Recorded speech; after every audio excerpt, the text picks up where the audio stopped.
નમસ્કાર, આપ જોઈ રહ્યા છો આપણું ગુજરાત અને હું છું તમારી સાથે હિના। સમાચારની વિસ્તારથી વાત કરીએ તો કેસરી ટી શર્ટ અને કેસરી ધજા સાથે સૌ સાળંગપુર પહોંચ્યા। બજરંગ બલીની જયનાદથી વાતાવરણ ગુંજી ઉઠ્યું। કચ્છના નખત્રાણાથી સાળંગપુર હનુમાનજી મંદિરમાં બાઇક રેલીનું આયોજન કરાયું। અહીંના યુવા મંડળ દ્વારા કરવામાં આવ્યું હતું, જેની અંદર 150 જેટલા યુવાનોએ ભાગ લીધો હતો। નખત્રાણાથી 150 બાઇક સવારોની રેલીને સ્ટાર્ટ આપવામાં આવ્યું હતું, જેના અગ્રણી એવા રમેશભાઈ માવાણી અને તેની ટીમે જહેમત ઉઠાવી હતી। અહીંના ચૈતન્ય હનુમાનજીની પૂજા કરીને જય બજરંગ બલીના નાદ સાથે આ બાઇક રેલી નીકળી હતી। કેસરી ધજા અને કેસરી ટી શર્ટ સાથે આ બાઇક નખત્રાણાના મતગે આકર્ષણ જમાવ્યું હતું। ડીજેના તાલ પાર્ટીના સહારે ભક્તિમય સંગીતથી ઝૂમતા યુવાનોનું મોરબીના યુવા મંડળ દ્વારા સત્કારવાનો અને ચા પાણી નાસ્તોનું બંદોબસ્ત કર્યો હતો। રાત્રે સાળંગપુર પહોંચી ગયા હતા અને વિશ્રામ બાદ સવારે ત્યાંના સ્વામીજીનું સામયું કર્યું હતું અને આ બાઇક ચાલકોના યુવાનોની આ પ્રવૃત્તિને સાહસને બિરદાવ્યું હતું। જય કષ્ટભંજન દેવ। મારું નામ રમેશભાઈ નરસિંહભાઈ માવાણી, નખત્રાણા। રેલી બારામાં અમે 4 તારીખના નખત્રાણાથી સાળંગપુર માટે રેલીનું આયોજન કરેલું હતું। તેમાં સવારના 6 વાગે અમે રેલીનો સ્ટાર્ટ આપ્યો હતો નખત્રાણાથી અને બપોરે ખાતે ભોજન અમે કટરિયા હનુમાન દાદાએ કર્યું હતું। ત્યારબાદ બપોરના ચા પાણી નાસ્તાની વ્યવસ્થા મોરબી ખાતે ડાયણી પરિવારે કર્યું હતું। ત્યારબાદ સમય કરીને અમે સાંજના સાળંગપુર પહોંચી આવ્યા હતા અને સાળંગપુર અમે નાઇટ હોલ્ડ કર્યો। ત્યારબાદ સવારના અમારા સ્વામીએ સમયા કર્યા ને ત્યાં બીજે દિવસના પ્રોગ્રામમાં આખો દિવસ અમે રહેવાના હતા। સાંજે પાછા વાળી નાઇટ હોલ્ડ ત્યાં સાળંગપુરમાં અને સવારના વહેલા નીકળવાના છીએ સાળંગપુરથી કચ્છ। અમે 150 જણા છીએ। 70 જેવી મોટર સાયકલો છે ને દાદાના દર્શનાર્થે આવ્યા હતા અને અમને બહુ મજા આવી ગઈ। તો ભાવનગર જિલ્લાની 4 આઈટીઆઈમાં 4 વ્હીલ ડ્રાઇવિંગ નજીવા દરે શીખવાનો ટ્રેડ શરૂ તો કરાયો હતો, પરંતુ કોરોના કાળથી લઈ છેલ્લા 3 વર્ષથી આ ટ્રેન્ડ કોઈને કોઈ કારણોસર શરૂ થઈ શક્યો નથી, જેથી 4 આઈટીઆઈના અંદાજિત 4000 જેટલા ઉમેદવારોને લોસ ગયો છે। જે કે આ બાબતે ક્યાંક મોટર ડ્રાઇવિંગ સ્કૂલના લાયસન્સ તો ક્યાંક ડ્રાઈવરની અછતના મુદ્દા સામે આવી રહ્યા છે, જ્યારે વડી કચેરી ખાતેથી પણ નિયમોમાં બાંધછોડ કરી આ ટ્રેડ શરૂ કરવા માંગ કરી છે। દેશ સહિત રાજ્યમાં સામાન્ય રીતે 4 વ્હીલરનો વ્યાપ વધ્યો છે, જેની સામે 4 વ્હીલ વાહન ચલાવવા શીખનારાની સંખ્યા પણ સ્વાભાવિક વધવા પામી છે। જ્યારે ભાવનગર જિલ્લાની મહિલા આઈટીઆઈ મહુવા, તણાજા અને સિહોર આઈટીઆઈમાં ડ્રાઇવિંગ ટ્રેડ અગાઉ શરૂ કરવામાં આવ્યો હતો અને જ્યાં સારો પ્રતિસાદ પણ મળ્યો નહોતો, પરંતુ કોરોના રોગચાળાથી ભાવનગરની આ 4 આઈટીઆઈમાં આ ડ્રાઇવિંગ ટ્રેડ બંધ કરાયો હતો। જો કે કોરોના મહામારી બાદ સ્થિતિ સામાન્ય થઈ હોવા છતાં આજ દિવસ સુધી આ ટ્રેડ કોઈને કોઈ બહાના હેઠળ શરૂ થવા પામ્યો નથી। આ ડ્રાઇવિંગ ટ્રેડની વિગતો મુજબ સામાન્ય રીતે એક માસમાં 15-15ની 2 બેન્ચ ચાલતી હતી, જેથી 30 ઉમેદવાર ડ્રાઇવિંગ શીખી શકતા હતા, જ્યારે છેલ્લા 3 વર્ષથી આ ટ્રેડ બંધ રહેતા ભાવનગરની 4 આઈટીઆઈના 4000થી વધુ ઉમેદવારોને લોસ જવા પામ્યો છે। વિમલ પરમાર, હું ઇન્ચાર્જ પ્રિન્સિપાલ મહિલા આઈટીઆઈ અને મારી ઓરિજિનલ આઈટીઆઈ ઉમરાણા છે, એમાં હું પ્રિન્સિપાલ તરીકે ફરજ બજાવું છું। ખાસ કરીને ડ્રાઇવિંગ સ્કૂલ ઘણા વર્ષોથી બંધ છે, સમગ્ર બાબત શું છે? હા, એટલે ડ્રાઇવિંગ સ્કૂલમાં એવું છે કે કોરોના પછી આપણે બંધ રાખવાના ઉપરથી આદેશો આવેલા। ત્યારબાદ મોટર ડ્રાઇવિંગ સ્કૂલનું લાયસન્સ આપણું રિન્યૂ કરાવવાનું હતું, જેની પ્રોસિજર પૂરી થઈ ગયેલી છે। કોરોના બાદ આપણને મોટર ડ્રાઇવિંગ સ્કૂલ માટેના ડ્રાઈવરો અવેલેબલ થયા નથી। ઘણી બધી પ્રક્રિયાઓ કરવા છતાં આપણને ડ્રાઈવર અવેલેબલ થયા નથી। ડ્રાઈવર અવેલેબલ નહીં હોવાને કારણે અત્યારે મોટર ડ્રાઇવિંગ સ્કૂલ બંધ છે। તેના ક્રાઇટેરિયા શું હોય? મોટર ડ્રાઇવિંગ મતલબ સ્કૂલના કે ડ્રાઈવરના? ડ્રાઈવરના અને સ્કૂલના બને? હા, મોટર ડ્રાઇવિંગ માટે ડ્રાઈવરના ક્રાઇટેરિયા એવા છે કે 10 પાસ હોવા જોઈએ અને 5 વસ્તુ એમને એલએમબી એનો ડ્રાઈવરનો એમને અનુભવ હોવો જોઈએ। વેતન કેવી રીતના મળતું હશે? કઈ રીતના કામગીરી? વેતનમાં તો અમારે ગેસ્ટ ફેકલ્ટી તરીકે જે સરકારના નિયમો છે એ કલાક લેખે 90 રૂપિયા અને મહિને 14,000થી ન વધે તે રીતે આપણે એમને પાર્ટ ટાઈમ તરીકે વેતન એમને ચૂકવતા હોઈએ છીએ। અને આમાં જે શીખવા આવતા હોય એ એવરેજ ક્યાં વિસ્તારોમાં આવતા હોય? કેટલી આઈટીઆઈ ભાવનગરની? ભાવનગરની અંદર ટોટલ કુલ 11 આઈટીઆઈ છે, પણ લગભગ મારા નોલેજ મુજબ 3 આઈટીઆઈમાં તો ગાડીઓ છે. તો હિંમતનગરથી ભોલેશ્વરને જોડતો 180 મીટરનું 15 કરોડના ખર્ચે બનેલું હાથમતી ઓવરબ્રિજનું સ્થાનિક ધારાસભ્યએ લોકાર્પણ કર્યું છે, જેને લઈને 4 કિલોમીટર સ્થાનિકો અને શહેરીજનો ચક્કર કાપવો પડશે નહીં. ગુજરાતની ભાજપ સરકાર દ્વારા જિલ્લામાં વિવિધ વિકાસલક્ષી કાર્યો શરૂ કરાયા છે, ત્યારે હિંમતનગર ખાતે મુખ્ય પ્રશ્ન હિંમતનગરથી ગ્રામ્ય વિસ્તારોને જોડતા હાથમતી બ્રિજનો હતો, જે પ્રશ્નને લઈને સ્થાનિકો દ્વારા અનેક વખત રજૂઆત કરવામાં આવી હતી, જે રજૂઆતને લઈને છેલ્લા ઘણા સમયથી ચાલતા બ્રિજનું કામ પૂર્ણ થયું હતું. 15 કરોડનો હાથમતી ઓવરબ્રિજનું શ્રાવણ માસના પ્રથમ સોમવારે હિંમતનગરના ધારાસભ્ય વીડી ઝાલા હસ્તે આ બ્રિજ ખુલ્લો મૂકવામાં આવ્યો હતો, જેમાં હિંમતનગર ધારાસભ્ય વિકાસના કાર્યોને શ્રેય ગુજરાત રાજ્યના મુખ્ય પ્રધાન ભૂપેન્દ્ર પટેલને આપ્યો હતો. આ કાર્યક્રમમાં અનેક નેતાઓ સહિત નગરપાલિકાના પ્રમુખ સહિત સભ્યો જોડાયા હતા.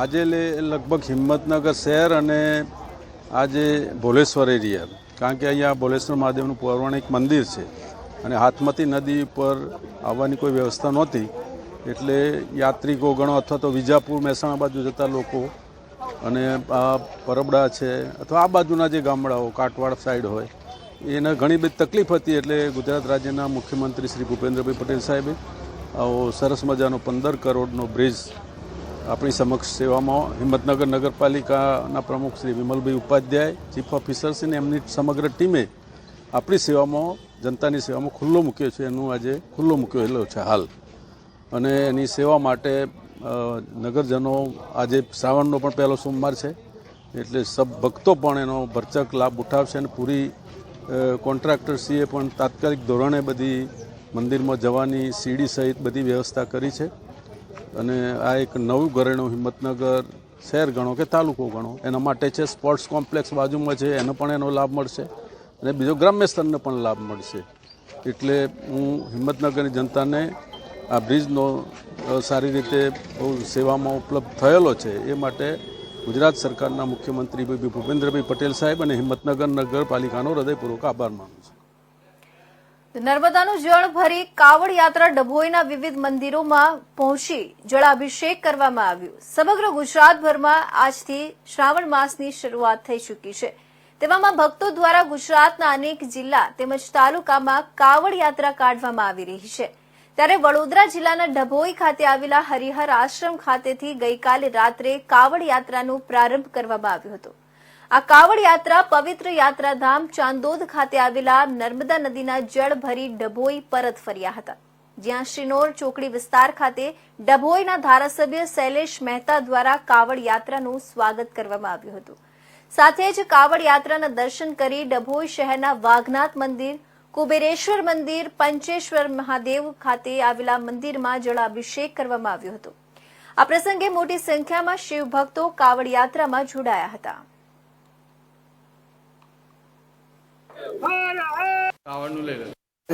વર્ષોની પરંપરા મુજબ દર્ભાવતીથી કાવડ યાત્રીઓ ચાંદોદ નર્મદાના નીર લેવા જાય છે અને અમાસને દિવસે રાત્રે નીકળીને શ્રાવણ મહિનાના પહેલા દિવસે પરત નીર લઈને આવી દર્ભાવતીના વાઘનાથ મહાદેવનો અભિષેક કરવામાં આવે છે. એ પ્રમાણે આજે પણ હરિહર આશ્રમના વિજય મહારાજના નેતૃત્વમાં કાવડ યાત્રીઓ ચાંદોદથી નર્મદાના નીર લઈને દર્ભાવતી ખાતે પહોંચ્યા હતા.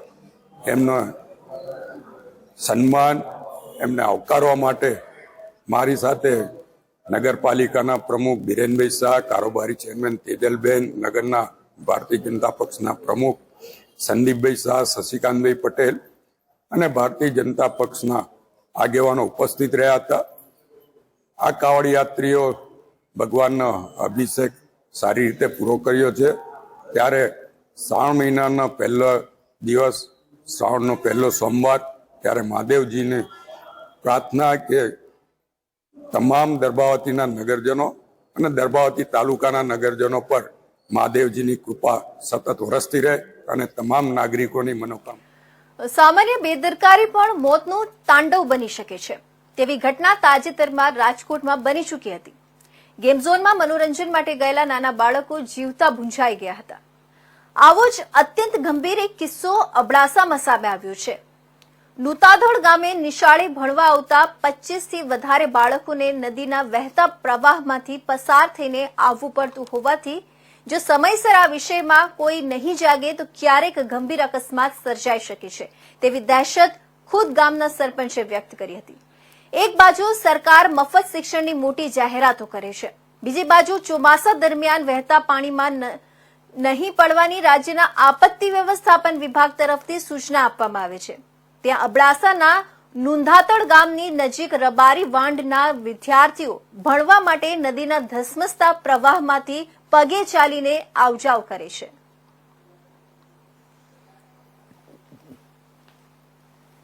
नमस्कार, मेरा नाम रबारी रामजी देवाभाई है. मैं एक पशुपालक समुदाय से आता हूँ. मेरा गांव गुजरात के कच्छ जिले के अबडासा तालुका का नूतातड़ गांव है, जहाँ पे ये नदी आई हुई है. यहाँ से 20 किलोमीटर आगे जो कंकावटी गांव है वहाँ सिंचाई के लिए डैम बनाया गया है, जिसमें 52 गाँवों का पानी आता है. और जब वो उस डैम का पुल भर जाता है, तब जब बाढ़ आती है तब ये नदी फुल भर जाती है. उसके लिए हमको 4 से 5 दिनों के लिए कुछ इधर भी आने जाने के लिए रास्ता नहीं बचता है.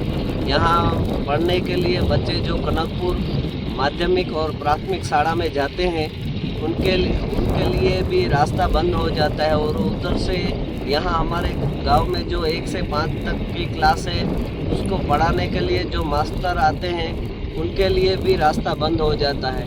और यहाँ पे अब जब ये बाढ़ आ जाती है तब अगर इमरजेंसी कोई केस बना, डिलीवरी केस हो, कोई भी हो, हार्ट पेशेंट हो और भी कोई पेशेंट हो, जब उसको लेके जाना हो तो इमरजेंसी के लिए हम कहीं ले जा सकते भी नहीं है. और आप ये देख रहे हो, ये बहुत बड़ी नदी है. यहाँ पे पुल बन जाए, ऐसा कुछ बन जाए, ऐसी मेरी सरकार से रिक्वेस्ट है. धन्यवाद. નુંધાતડ ગામના જે ઉપરવાસમાં 1.5 કિલોમીટર ઉપર રબારી ગામની વસ્તી છે, ત્યાં વચમાં કનકાવતી નદી આવે છે. નદી બહુ મોટી છે, ઉપર ડેમ આવેલું છે. તો એમને છેલ્લા 60-70 વર્ષોથી ત્યાંના સ્થાનિક જે પણ છે એમની બધી માંગણી હતી સરકારશ્રી પાસે. અનેક જાતોની રજૂઆત કરેલ હતી, પણ તેનો કોઈ પણ પ્રતિસાદ અત્યાર સુધી મળ્યો નથી. હું સરપંચ થયો, છેલ્લા 2 વર્ષથી મેં પણ ઘણા પ્રયત્નો કરેલા છે, છતાં પણ તંત્ર આ ખાડાકાન કરી રહ્યું છે. અમદાવાદ હવામાન વિભાગે આગાહી આપી છે. બનાસકાંઠા, સાબરકાંઠા, નવસારી, વલસાડ અને દમણ દાદરા નગર હવેલીમાં આજે ભારેથી અતિ ભારે વરસાદ સાથે ઓરેન્જ એલર્ટની આગાહી આપવામાં આવી છે. ભાવનગર, દ્વારકા અને કચ્છમાં આજે યેલો એલર્ટ સાથે ભારે વરસાદની આગાહી કરાઈ છે. પાટણ, મહેસાણા, ગાંધીનગર, અરવલ્લી, ખેડા, અમદાવાદ, આણંદ, વડોદરા, નર્મદા, ભરૂચ, સુરત, ડાંગ અને તાપીમાં આજે યેલો એલર્ટ સાથે ભારે વરસાદની આગાહી આપવામાં આવી છે. આજે માછીમારોને દરિયો ન ખેડવા સૂચના આપવામાં આવી છે. ઓફશોર ટ્રફના કારણે રાજ્યમાં વરસાદ પડવાની આગાહી કરવામાં આવી છે. અમદાવાદ અને ગાંધીનગરમાં આજે ગાજવીજ સાથે વરસાદની આગાહી કરાઈ છે. आने वाले दिनों के लिए गुजरात स्टेट की फोरकास्ट की बात करेंगे तो आने वाले 5 दिनों के लिए गुजरात स्टेट के सारे डिस्ट्रिक्ट कवर है, जिसमें light to moderate rain, light to moderate का पूर्वानुमान है. और आज के लिए वार्निंग की बात करेंगे तो आज के लिए जहां पर वेरी हेवी रेनफॉल की वार्निंग और साथ में ऑरेंज अलर्ट जारी है वो डिस्ट्रिक्ट है बनासकांठा, साबरकांठा, नवसारी, वलसाड़, सूरत, तापी, दमन और दादरा नगर हवेली. और जहां पर हेवी रेनफॉल की वार्निंग है वो डिस्ट्रिक्ट है पाटन, महसाना, गांधीनगर, अरावली, खेड़ा, अहमदाबाद, आनंद, बड़ोदरा, नर्मदा, भरूच और डांग डिस्ट्रिक्ट शामिल है, जहां पर हेवी रेनफॉल की वार्निंग और साथ में येलो अलर्ट जारी है. और डे 2 की बात करेंगे तो डे 2 के लिए बनासकांठा, साबरकांठा, नवसारी, वलसाड़, तापी, दमन और दादरा नगर हवेली के लिए हैवी रेनफॉल की वार्निंग है और साथ में येलो अलर्ट जारी है. और डे 4 और डे 5 की बात करेंगे तो डे 4 और डे 5 के लिए नवसारी, वलसाड़, दमन और दादरा नगर हवेली के लिए हैवी रेनफॉल की वार्निंग है. और सौराष्ट्र और कच्छ रीजन की बात करेंगे तो आज के लिए भावनगर, द्वारका और कच्छ के लिए हेवी रेनफॉल की वार्निंग है। और थंडरस्टॉर्म वार्निंग की बात करेंगे तो आने वाले 2 दिनों के लिए थंडरस्टॉर्म की वार्निंग है और गुजरात स्टेट के सारे डिस्ट्रिक्ट कवर है। और फिशरमैन वार्निंग की बात करेंगे तो आने वाले 5 दिनों के लिए फिशरमैन की वार्निंग है और जो विंड की स्पीड होगी वो 45 kmph और साथ में जो गस्ती विंड होगी वो 55 kmph के आसपास रहने का पूर्वानुमान है। सर कौन से सिस्टम है? आज जो कल ऑफशोर ट्रफ साउथ गुजरात में थी, आज भी वो ऑफशोर ट्रफ परसिस्ट कर रही है और जिसके लिए आज के लिए heavy to very heavy rainfall की वार्निंग है। अहमदाबाद गांधीनगर के लिए क्या है? अहमदाबाद और गांधीनगर डिस्ट्रिक्ट के लिए आज हेवी रेनफॉल की वार्निंग है और साथ में थंडरस्टॉर्म की वार्निंग है। તો વરસાદના ઉપરવાસના જંગલ વિસ્તારમાં પડેલા ભારે વરસાદના કારણે ઓરંગા નદીમાં પૂર આવ્યું હતું. જોકે હવે મેઘાએ વિરામ લેતા તંત્રએ રાહતનો શ્વાસ લીધો છે. જોકે આ પૂર કેટલું ભયાવહ હતું તેના આકાશી દ્રશ્યો હવે બહાર આવ્યા છે. વલસાડના ઓરંગા નદી પરના કિનારાના અનેક વિસ્તારોમાં પાણી ભરાયા હતા. કૈલાશ રોડ પુલ અને લીલાપોર પુલ પર પાણી ફરી વળ્યા હતા. આકાશી દ્રશ્યોમાં પરિસ્થિતિની ગંભીરતા દ્રશ્યમાન થઈ હતી. રણાંક વિસ્તારની સાથે ખેતરોમાં ઓરંગાના પાણી ફરી વળ્યા હતા. ઓરંગાના રૌદ્ર સ્વરૂપ આકાશી દ્રશ્યોમાં દેખાયા હતા. જોકે હવે ઓરંગા નદી ખતરાના નિશાનથી નીચે વહી રહી છે અને ઉપરવાસમાં વરસાદ પણ રોકાઈ ગયું છે. તેને લીધે તંત્રએ રાહતનો શ્વાસ લીધો છે. વલસાડ જિલ્લામાં ગત 3 દિવસથી જે સતત વરસાદ પડતો હતો અને જેના કારણે ઔરંગામાં ફ્લડની પરિસ્થિતિ થઈ હતી, પરંતુ આજ સવારથી વરસાદ નથી. ગઈકાલ મોડી રાતથી ધરમપુર કપરાડામાં પણ વરસાદ ઓછો થયો છે, જેના કારણે ઔરંગાના જે પૂરની સ્થિતિ હતી એ ઓસરી ગયું છે. અત્યારે ભયજનક સપાટી પર પણ ઔરંગા નથી. સાથે સાથે અતિશય વરસાદ પડવાના કારણે જે રસ્તાઓ બંધ થયા હતા, 98 જેટલા રસ્તાઓ બંધ હતા, એ પણ પાણી ઓસરતા ધીમે ધીમે ખુલવા માંડ્યા છે અને અમુક જગ્યાએ હેવી રેનફોલના કારણે રસ્તાઓનું ધોવાણ વધુ પ્રમાણમાં થયેલું છે.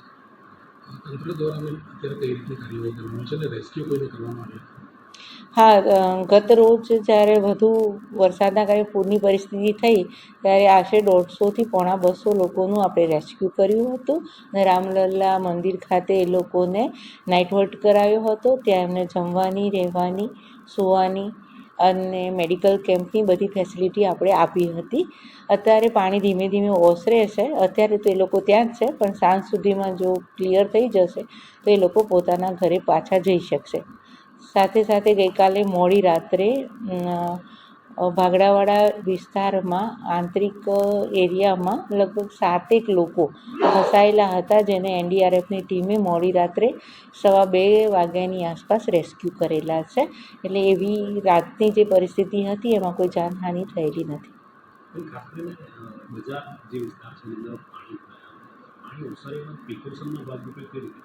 બિલકુલ. વલસાડ જિલ્લા નગરપાલિકા દ્વારા જ્યારે પાણી ઓસર્યા છે ત્યારે સતત ત્યાં પાવડરનો છંટકાવ કરવામાં આવે છે ને સ્વચ્છતા માટે ટીમો લગાડેલી છે. અત્યારે હાલ પણ કાર્યવાહી ચાલુ છે અને વધુમાં વધુ પાવડરનો છંટકાવ થાય અને ગંદકી દૂર થાય એના માટે ટીમો કામ કરી રહી છે. તો આ તરફ વિસાવદરના મોટા ભલગામ ગામે હિરપરા પરિવાર દ્વારા પ્રથમ સ્નેહ મિલન સમારોહ સાથે વડેલ વંદના કાર્યક્રમ યોજાયો હતો, જેમાં ભાવુક દ્રશ્યો જોવા મળ્યા હતા. અત્રે ખાસ વડીલોને સન્માનિત કરવામાં આવ્યા હતા. આમ જોઈએ તો આજના હાઈટેક યુગમાં વડીલોનું સન્માન કરવું એક મોટો લહાવો છે. મોબાઈલ જેવી અનેક ટેકનોલોજી આવતા પરિવારના સભ્યો એક સાથે બેસીને વાત પણ નથી કરી શકતા. આવા સમયે વૃદ્ધાશ્રમો પણ વધી રહ્યા છે. આ પરિસ્થિતિને ધ્યાને રાખી પ્રથમ સ્નેહ મિલન સમારોહ કાર્યક્રમનું આયોજન સુરત વસતા હિરપરા પરિવારના યુવાનો દ્વારા પોતાના માદરે વતન વિસાવદર તાલુકાના મોટા ભલગામ ગામે સમસ્ત હિરપરા પરિવાર દ્વારા પ્રથમ સ્નેહ મિલન સમારોહનું આયોજન કરાયું. મોટા ભલગામ ગામે આવેલા પટેલવાડી ખાતે હિરપરા પરિવારનું સ્નેહ મિલન સમારોહ સાથે સ્નેહ ભોજનનું આયોજન કરવામાં આવ્યું. આ કાર્યક્રમમાં મોટિવેશન તરીકે સુરતથી હરેશભાઈ માળિયા દ્વારા ખૂબ સારી રીતે વિચારોનું વાવેતરમાં કૌટુંબિક ભાવનાઓ વધે તેવા વિચારો વ્યક્ત કર્યા. ભાવુક દ્રશ્યો જોવા મળ્યા હતા. તેની સાથે વડીલોને સન્માનિત કરવામાં આવ્યા. કાર્યક્રમનું સુરત ખાતે હિરપરા પરિવારના યુવાનોએ ખૂબ જ સારી રીતે કરવામાં આવ્યું. સાથે હિરપરા પરિવાર ટ્રસ્ટ વિશે માહિતી મંત્રી હિતેશભાઈ રમણીકભાઈ હિરપરાએ આપી. કાર્યક્રમનું સંચાલન ઉર્વેશભાઈ ગોરધનભાઈ હિરપરાએ કર્યું હતું. અમારે મોટા ભલગામ હિરપરા પરિવાર દ્વારા પ્રથમ સ્નેહ મિલનનું આયોજન કરવામાં આવ્યું હતું. સ્નેહ મિલનનો ખાસ ઉદ્દેશ તો અમારો એ હતો કે પરિવારના જે વડીલો દાદા અને દાદીઓ છે તેમની સાથે એક સ્નેહ મિલન થાય, અને એ બાબતના એક અમે જે વક્તા હતા સુરતથી ખાસ અમારા હરેશભાઈ માણિયા કે ભાઈ અમે પંખી એક ડાળના એ વિષય ઉપર એણે ખૂબ સરસ વક્તવ્ય આપ્યું, અને પરિવારમાં દર વર્ષે આ રીતે બધા મળતા રહે અને આ રીતે વડીલોને આપણે વંદના કરતા રહીએ એ મેસેજ અમે દરેક પરિવારને આપવા માંગીએ છીએ. આજના હાઈટેક યુગમાં તો હવે મોબાઈલનો જમાનો આવી ગયો છે, તો લોકો છે તો અત્યારે પરિવારમાં એકબીજાને મળવાનો લોકો પાસે સમય નથી રહેતો. તો જો ભવિષ્યમાં આવા બધા આપણે આયોજનો કરતા રહીએ તો એ બાને પરિવારના સભ્યો સાથે એમને વર્ષમાં બી એકવાર મળવાનું થઈ શકે.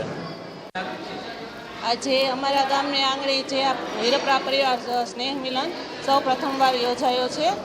આજ સુધી અમારા ગામમાં એકેય સ્નેહ મિલન યોજાયો જ નથી એકેય પરિવારમાં. આ સ્નેહ મિલન યોજાયો એનાથી અમને એટલી આમ સ્નેહાભૂતિ થાય છે કે આ પરિવાર જે રીતે તેના વૃદ્ધ મા બાપને મળીને જે આંખો ભીની થઈ તે લોકોની, તે બદલ અમને પણ એવો અનુભવ એવું થાય છે કે દર વર્ષે આ સ્નેહ મિલન યોજાવો જ જોઈએ. આ પરિવાર નહીં પણ બધા પરિવારમાં આ રીતે સ્નેહ મિલન યોજાય તો જે આપણા બંને મોટા વ્યક્તિઓ વચ્ચે જે આપણે અનબન હોય છે તે થોડી ઘણી પણ જો આમાં ફેરફાર થાય તો આપણા માટે ખૂબ જ સારું છે. એટલા માટે હું તો એમ જ કહીશ કે આ ભલગામ ગામના પ્રથમ નાગરિક તરીકે કે આ સ્નેહ મિલન આવો સ્નેહ મિલન વર્ષમાં એકવાર યોજાવો જ જોઈએ એમ. ભલગામ ગામના આંગણે જો આવો સ્નેહ મિલન પરિવાર યોજાય તો બધા માટે ખૂબ જ સારું છે અને બધા હળીમળીને રહી શકે છે, અને થોડો ઘણો પણ ફેરફાર આવે તો આપણો આ કાર્યક્રમ સફળ થયો એમ ગણાય. તો બનાસકાંઠા જિલ્લાના કુંભારડીથી સણવાલ ગામ વચ્ચે નર્મદાની કેનાલ પાસેથી થોડા દિવસ અગાઉ મૃતદેહ મળી આવ્યો હતો, જેની પોલીસે તપાસ કરતા શાળાએ બનેવીની હત્યા કરી હોવાનું તપાસમાં સામે આવ્યું છે, જેથી પોલીસે શાળા સહિત 3 શખ્સોની અટકાયત કરી કાયદેસરની કાર્યવાહી હાથ ધરી છે. બનાસકાંઠા જિલ્લામાં કુંભારડી ગામથી સણવાલ વચ્ચે નર્મદા કેનાલ પરથી થોડા દિવસ અગાઉ જીવાજી ઠાકોરનો મૃતદેહ મળી આવ્યો હતો, જેની પોલીસે તપાસ હાથ ધરી હતી, જેમાં શાળાએ જ બનેવીની હત્યા કરી હોવાની ઘટના સામે આવી છે. જેમાં શાળા જીવાજી ઠાકોરની બેનની સગાઈ મીઠા વિરાણા તાલુકો વાવ સાથે થઈ હતી, જે લગ્ન થયા વગર જીવાજીની બહેનને ભૂપત ઠાકોર લઈ ગયા હતા, જેથી આ બાબતે અવારનવાર તેમના સાથે બોલાચાલી થઈ હતી. ત્યારબાદ મુખ્ય આરોપી ભૂપતની ભત્રીજીના લગ્ન હોવાથી લગ્નમાં તેમના શાળા આવી પ્રસંગમાં માથાકૂટ કરી પ્રસંગ બગાડશે તેવી ડરના કારણે ભૂપત ઠાકોરે અન્ય 2 મિત્રો મુકેશ ઠાકોર અને નરેશ ઠાકોર સાથે મળી શાળાની હત્યા કરી હોવાનું સામે આવતા પોલીસે મૃતક શાળા સહિત 3 શખ્સોની અટકાયત કરી વધુ તપાસ હાથ ધરી છે. 11/7/2024ના રોજ કુંભારડી ગામથી સણવાલ ગામ જવાના રસ્તાની વચ્ચે જ્યાં નર્મદા કેનાલ આવેલી છે ત્યાં એક અજાણ્યા પુરુષની ડેડ બોડી પોલીસને મળે છે. પ્રાથમિક દ્રષ્ટિએ લાગી રહ્યું છે કે એ એક્સિડન્ટ છે, જેથી કરીને પોલીસ આગળની કાર્યવાહી હાથ ધરે છે. આજે ડેડ બોડી હોય છે તે જીવાજી રામચંદજી ઠાકોરની હોય છે, પરંતુ પીએમ કરાવ્યા બાદ પોલીસને ધ્યાન ઉપર આવે છે કે જે વસ્તુથી તેની હત્યા થઈ છે તે કોઈ તીક્ષ્ણ હથિયાર હોવું જોઈએ, પરંતુ પીએમ રિપોર્ટમાં સ્પષ્ટ નથી થઈ રહ્યું કે એ તીક્ષ્ણ હથિયાર કોઈ એક્સિડન્ટ માટેનો કોઈ વાહન બી હોઈ શકે છે અને કોઈ હથિયાર બી હોઈ શકે છે, જેથી કરીને શંકાના આધારે પોલીસ જે છે અલગ અલગ ટીમોની અમે રચના કરી છે અને ત્યારબાદ જે છે તે દરેકને અલગ અલગ ટાસ્ક આપવામાં આવે છે. આ ઉપરાંત જે મરનાર જણા છે તેની ઓળખ પણ પ્રસ્થાપિત કરવામાં આવે છે અને ત્યારબાદ જે છે તેની હિસ્ટ્રી બી ચેક કરવામાં આવે છે. અલગ અલગ ઘણા બધા સીસીટીવી કેમેરા, ઘણા બધા ટેકનિકલ એનાલિસિસ અને ઘણા બધા જે હ્યુમન ઇન્ટેલિજન્સ સોર્સથી ઇન્ટ્રોગેશનની મદદથી પોલીસે ઘણા દિવસની જહેમત બાદ આ જે હતી એ હત્યા હતી અને હત્યાનો ભેદ ઉકેલી નાખ્યો છે. મરણ જનાર જે છે જીવાજી રામચંદ ઠાકોર, તેનું મૃત્યુ નિપજાનાર તેના સગા શાળા એટલે કે ભૂપતભાઈ ઉર્ફે ભૂપી રણછોડભાઈ ઠાકોર અને તેના બીજા 2 સાથીદારો છે કે જેમનું નામ મુકેશ થાવરજી ઠાકોર અને નરેશ રણછોડજી ઠાકોર છે.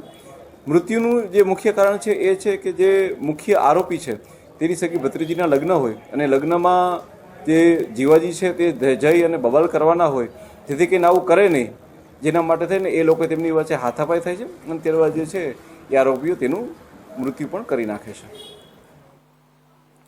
તો સુરેન્દ્રનગર શહેરના મુખ્ય રસ્તા પર ઠેર ઠેર મસમોટા ખાડાઓથી વાહન ચાલકો પરેશાન છે. ખખડધજ રસ્તાના લીધે અકસ્માતનો ભય હોવાથી વાહન ચાલકોની મુશ્કેલીને ધ્યાને લઈ તંત્ર દ્વારા સત્વરે રસ્તાનું સમારકામ કરવામાં આવે તેવી માંગ ઉઠી છે. સુરેન્દ્રનગર શહેરના મુખ્ય road, arts college road, causeway road તરફ જતા રોડ રસ્તા, દુધરેજ રોડ, નવો જૂનો 80 ફૂટ રોડ, રતનપર વિસ્તાર સહિતના અનેક રસ્તાઓ પર ઠેર ઠેર મસ્ત મોટા ખાડાઓથી વાહન ચાલકો પરેશાન છે. ખખડધજ રસ્તાના લીધે અકસ્માતનો ભય હોવાથી વાહન ચાલકોની મુશ્કેલીને ધ્યાને લઈ તંત્ર દ્વારા સત્વરે રસ્તાનું સમારકામ કરવામાં આવે તેવી માંગ ઉઠી છે. સુરેન્દ્રનગર શહેરના મુખ્ય રસ્તા પર ખાડા પડતા વાહન ચાલકો તોબા પોકારી ઉઠ્યા છે. અંદાજે 500 મીટરથી વધુના આ રસ્તા પર ઠેર ઠેર મસ્ત મોટા ખાડાઓના લીધે વાહન ચાલકોને મુશ્કેલીનો સામનો કરવો પડે છે. સુરેન્દ્રનગર શહેર જાગૃત નાગરિક ઘનશ્યામભાઈ પરમાર. સુરેન્દ્રનગર શહેરની અંદર છેલ્લા લગભગ કોરોના પીરિયડથી રોડ અને રસ્તા માટે લોકોના ઘણા બધા આંદોલન ત્યાં ગામ બંધ રહ્યા છે અને આજની તારીખમાં તે આ સામાન્ય વરસાદ આવ્યો, ખાલી સામાન્ય વરસાદ કહેવાય. સામાન્ય વરસાદમાં રોડ ઉપર કેટલા બધા ખાડા પડ્યા છે અને ખાડા પડવાનું મેઇન કારણ અમારી દ્રષ્ટિએ અમને એવું લાગે છે કે જે અંડરગ્રાઉન્ડ ગટર જે કરી છે એના ઢાંકણા ખોલીને પાણી જવા દેવું પડે છે અને અંડરગ્રાઉન્ડના લગભગ ઢાંકણા બધી જગ્યાએ તૂટી ગયેલા છે. તો આ હતા મહત્વના સમાચાર. નવા સમાચાર સાથે ફરી મળીશું. ત્યાં સુધી જોતા રહેજો ઇન્ડિયા ન્યૂઝ ગુજરાત.